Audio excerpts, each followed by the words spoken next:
about Uganda now because, well, as you may have been hearing, the East African nation, it goes to the polls today in a presidential election. President Yoweri Museveni is seeking his 5th term in office. He's expected to win a decisive majority. Here's the thing, though.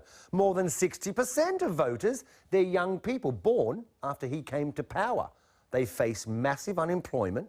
At least 2/3 of young Ugandans are out of work and many feel disenfranchised. Let's get more. William Attwell is Africa analyst at Oxford Analytica. He joins us from our studio in Oxford there. William, great to have you on the program. Thanks for having me on. You know, for the uninitiated watching around the world who don't perhaps know much about Uganda, and myself as a layman, I go, hang on, if the majority of voters are young people, the majority of young people are out of work, they're disenfranchised, how is he expected to have a decisive victory? Sure. I mean, this is, of course, why this election is so compelling to watch.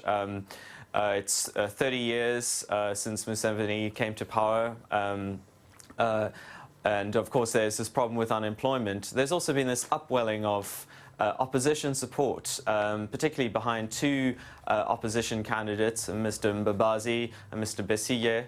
Mr. Mbabazi broke away from the ruling party very recently and is seen as a potential challenger. But it's important to remember, though, that Museveni remains extremely popular in rural areas, and that's where 80% of Ugandans live. Okay. So despite this demographic shift, he still retains very significant support. Well, while I've got you, can I ask you, can you just very briefly, though, paint a picture of Ugandan, the Ugandan economy, like what it's made up of and its current state? Sure. I mean, it's principally agricultural. Uganda exports agricultural produce like coffee, for instance, and tea.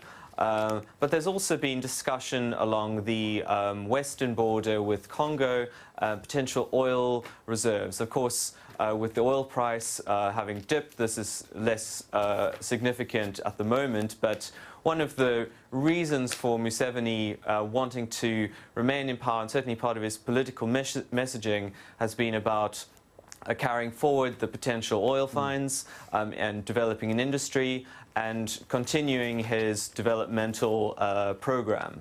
William, in about 20 seconds, if the president is re-elected, is it business as usual?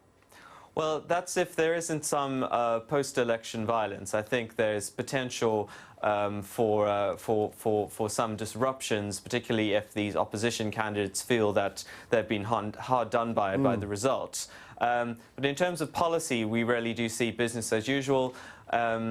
A potential reform program around the oil industry to try and encourage investors.